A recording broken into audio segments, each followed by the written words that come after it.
Hey everyone, Clear's Glory Young here, and guess where I'm at? I'm in nature, or should I say God's house. More than ever, I'm really appreciating this environment of being able to relax, especially what's going on here in America across the entire country, where the rioting and the fighting and the violence and all these things that are going on. Um, it's good to be in a peaceful environment where you're not hearing no bang bang bang or seeing anything that's like negatively impacting your way of thinking.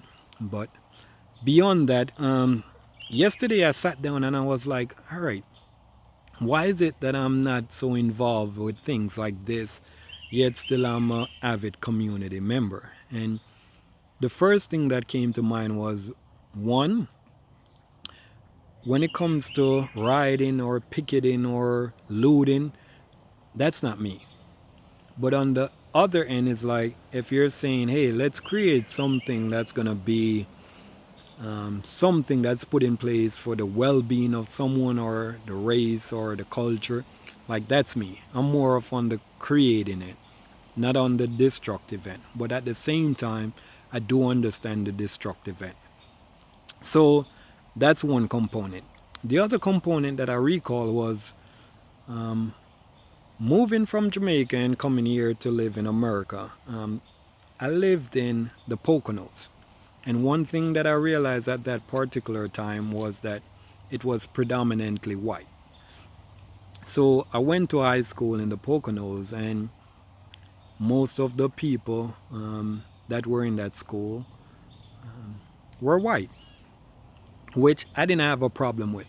Like, we got along. I didn't get along with the black Americans. As a young child, I didn't understand what was going on, but I just knew that I didn't get along. They wanted to fight us, me and my brother. They wanted to constantly argue or even saying derogative things about us, and also for us to get back on the banana boat and go back to our country. So it wasn't a good experience when I started to attend school in the Poconos with our black Americans. But afterwards, things started to smooth out, and this was now connecting with another group. They were Jamaicans too. So the Parkins brothers, Jelani, rest in peace.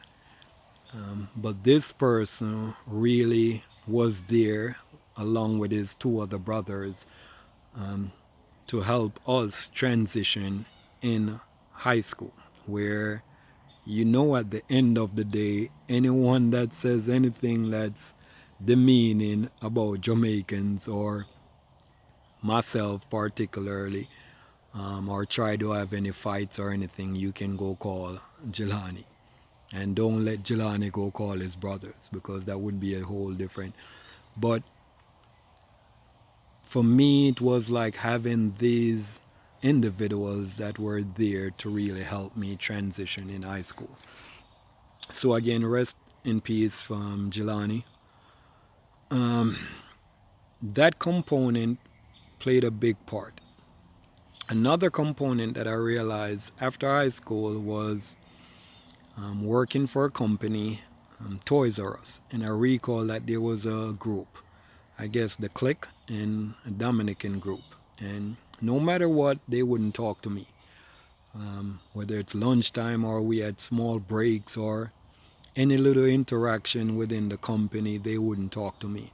Until one day, I ran into one of them by themselves, Robert. And he and I started to talk, and what happened was that he heard my accent. But prior to this, I wasn't talking to them. We just saw each other and we looked the separate ways. But what happened, we started talking now, and it was like, he's like, oh, where you from? I'm like, oh, Jamaica.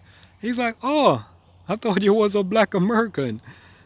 And I'm like, no. And he's like, oh, cool. And that's where we really started to bond, because he started to express to me, he's like, oh, I thought you was Black American, and I know they don't like us, so I don't talk to them.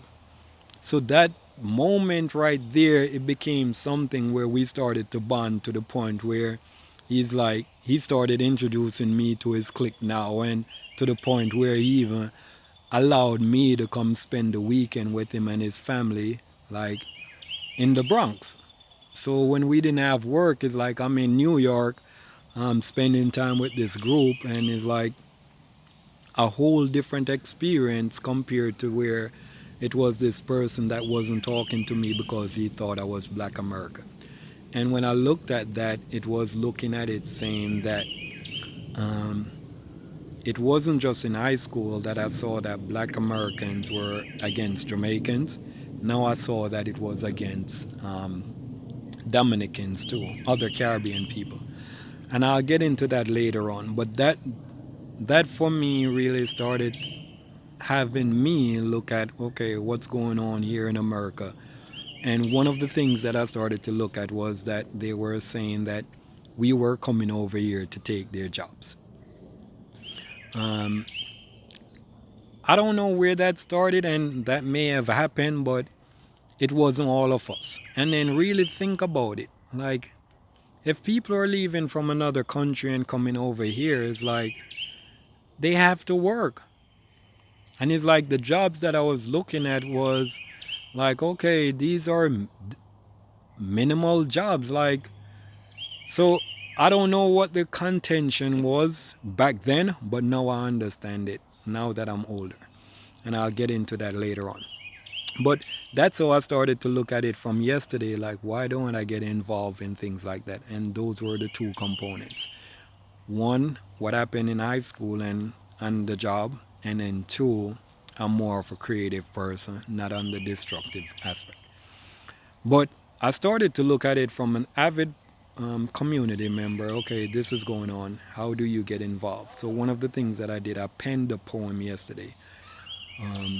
The camel's back is broken, and it's basically saying that from a standpoint, is like, you know, that at one point, if you start to do things to people, and they're gonna get to the point where they're fed up and they don't even care anymore. And you really have to look at this, because before this riot and picketing and all this thing that is going on, remember that we were on quarantine, like we had to stay in the house. So it's like the chances of people coming out now and saying, okay, I don't care if I catch something, this is what I'm going out there to do. It's like you have to look at that and saying, wow, they're really fed up. So when I look at that now, I'm like, all right, what's going on? Because now I started to look at it as the melting pot of America. The melting pot is where all these different cultures, they come together to form America. But when it comes to the melting pot, it's like, from a Jamaican standpoint, I know, yeah, we get that racial treatment and stuff like that, but from my perspective and my experience, it's totally different than Black Americans. At the end of the day, it's like I could look at it and say, okay, Black Americans are singled out and treated a certain type of way beyond other blacks that are here. And I had to really look at it and say, okay, what's causing that? And three of the things that I saw. One is that Black Americans here, they don't have what is called a backative. In Jamaica, growing up, you know, it's like you have to have your backative. Backative is what I mean by someone to back you. Like when you're going through whatever you're going through, you need someone to back you. So look at this scenario of what's going on here in America, right? When a black person gets killed, right? Who do they call on? There's no one to call. There's no one that they could go and say, hey, I'm calling on this individual, or I'm calling on this country, or I'm calling on this continent. There's no one to call. So it's like there's no backative right there. You have to understand this. When someone is gonna try to abuse someone, like especially someone that they know, they go through different parameters first. Like, does this person have such and such? What can this person do? Like, they think about all those things first. Like, if I'm gonna go fight a person, and this person, I know that this person has a big brother that just came out of prison because he did 20 years for killing somebody. You think I'm gonna go fight that person? No, because that person has a backative. So America knows that black people here, black Americans, they don't have any backative. For me, it would be looking at a whole different story if it were Jamaicans being treated like this all across the country, like being killed over and over again by police. Number one, we have a country. Number two, it's like you would see a whole different life here in America because we have the country that we can call and then say, okay, this country can back us. The same thing, it's not just Jamaicans, it's Italians. It's like Italians can call their mobs, or they can call on Italy.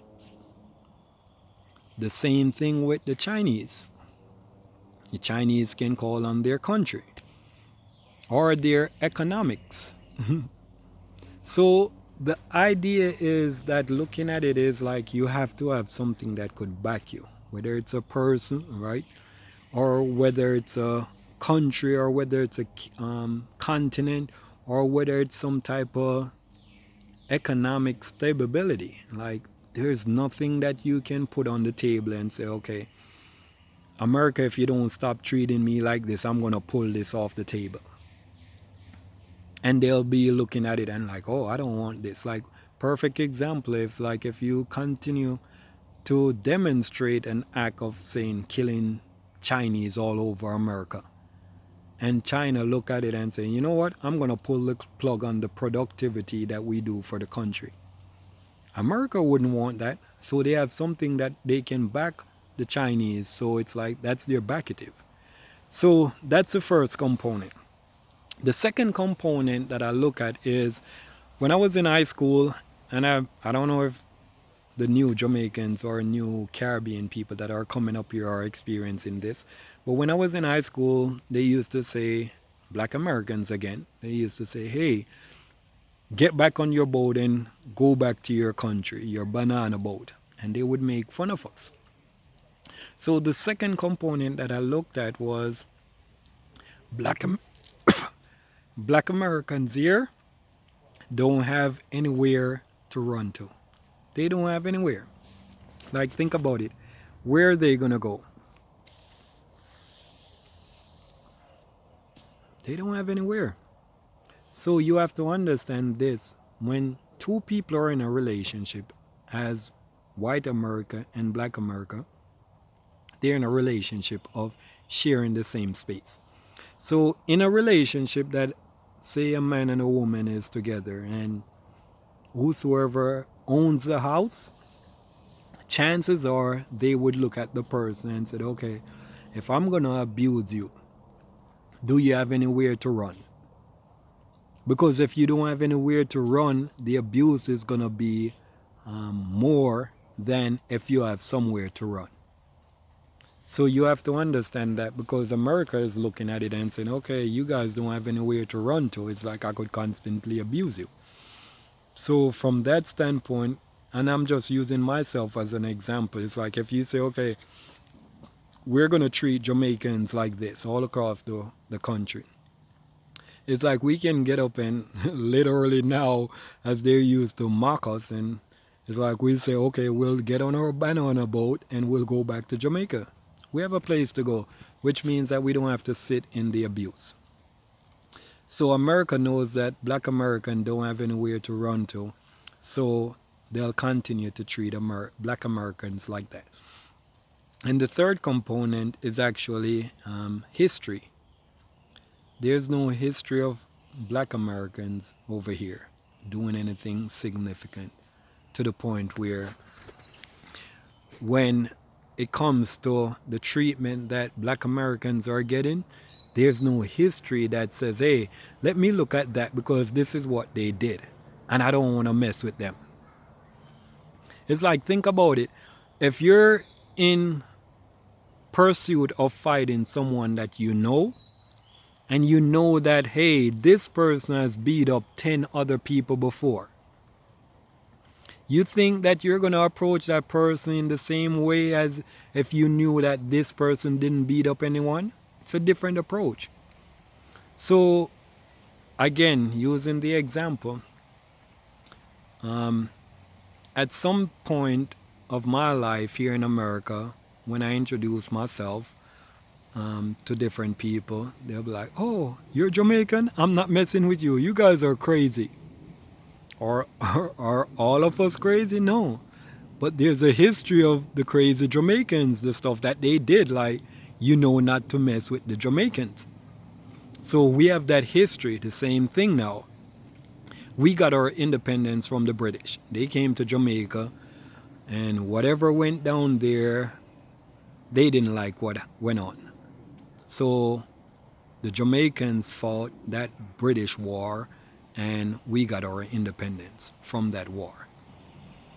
So we have a history that we can say, hey, this country came, you better not mess with the Jamaicans. Like, there's nothing in the black community here in America that could say this is the history of them. The only history that's tied there is where they say, and I've heard it over and over again, they're going to riot, they're going to picket, they're going to loot, they're going to be angry, but give them tomorrow. They go back to their regular life. There's nothing that they would look at and say, okay, don't mess with them. And that's what I started to look at. So those are the three components that I saw that, hey, you don't have a backative, you don't have anywhere to run to, and you don't have a history. And going back to one of the things that I said, like, now I started to see why there's this separation between the blacks. Whether you're from the Caribbean or from the continent or somewhere in Europe, like, there's this separation that says, hey, black Americans are different. Okay, they're coming over here to steal your job. So this animosity was created between us. Because at the end of the day, America wants you to be by yourself. So this animosity that was created between other blacks around is like, they created that so you can look at it, you don't have what is called an ally. So it's like, when people are at war, they look at it, hey, if I can't beat this country, I'll get an ally. And together we can beat this country. So America intentionally created this animosity between blacks. And it's like, okay, the blacks here are by themselves at the end of the day. And the rhetoric was, hey, they're coming here to steal your job. They're coming here to do this, do that, do that. And at the end of the day, it's almost like they fell for it, and now there's this animosity. But at the end of the day, now when America is ready to abuse the black Americans, they have no one to call on. They have no backative. They can't get up and say, hey, I want to go live in Africa. Even though it's funny, right? That constantly it's saying, okay, we all from Africa. But it's like, you can't call on Africa as like, okay, this is my home. Because there's also that segregation that was created with us as well. So you have to understand these things, like looking at what's going on, the rioting, the looting, and all that, yes. But at the end of the day, you have to have something that could back you. It's either a person that you're going to call on. You remember the cartoon? Ghostbusters? Who you going to call? Ghostbusters. So you have to have someone you can call on, a country or continent, or have some type of economic status that you can say, hey, if you continue to do this, I'm going to pull this. That's your backative. And you have to have a place of refuge. You can't be in a country where it's like, okay, this is what's going on, over and over, and it's like you can't get away. Abuser knows that they don't have anywhere to run to, so I'm going to constantly abuse them. And then the third thing is like you have to have a history. You have to have a history, and I'm not saying, listen, go out there and do all these things that are violent to create, but it's like you have to have a point where America can look at it and say, okay, I'm not going to do this to them anymore because this is what they're going to do. This is one of the things that, like, as Jamaicans, we get. Because it's like at the end of the day, it's like they're saying, oh, they're Jamaicans, they're crazy. And I mean, I don't want to be fit in that boat, but at the same time, if it's going to work to my advantage, I'll take it. So those are the three things that I look at. You have to have something that could back you. You have to have an outlet that you can go to. And 3, you have to have a history. And the way you start to look at it now is like, we're not your enemies. We're not here to steal your jobs. We're not here to... It's like, if people come from other countries and come here, they have to work. You have to think about that. It's like, why would we come to this country and just sit down and not work? Like, how the bills are going to pay? How are we going to eat? All these things. We have family to feed here, and some people have family to feed back there too. So you have to think about that as well. But it's like all of this that I looked at, it was like, wow, they created a separation between us. Because at the end of the day, they need to get black Americans by themselves. In 2016, I remember I was on a cruise, and on that cruise, I was actually looking at how blacks are being treated around the world. And at that point, I started to look at blacks here in America.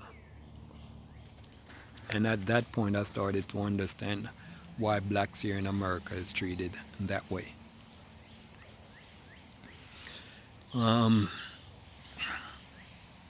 It's a long story, but at the end of the day, America segregate the blacks American here for a particular reason. And until you can start to build allies with others, then you're going to continue to be in this predicament. You can go out there, riot, loot, retaliate, all this. It won't correct the problem. You have to understand when people are in war, what they do. And black and white here is in a war, particularly black Americans. So America knows how to treat black Americans here than how they treat other blacks from other countries or continent. And it's a particular reason. So you have to learn and understand that, and then see what can be done in those 3 areas to really now find something that could back you. 2, have somewhere that you can run to. And 3, have a history of something that you would pull and someone would look at your record and said, okay, I'm not going to mess with them. And I'm not saying to go out there and create something violent, but you have to have some type of history that's significant towards someone looking at it and saying, hey, let's not do this because they have a tendency to do this. Because otherwise your tendency is just, hey, they'll riot, they'll picket, they'll loot, they'll get angry, and then they'll go back and they'll remain the same. And then the next black person get killed. So until then, God bless, be safe, be healthy, and do things to increase your sanity. We all in this together. God bless.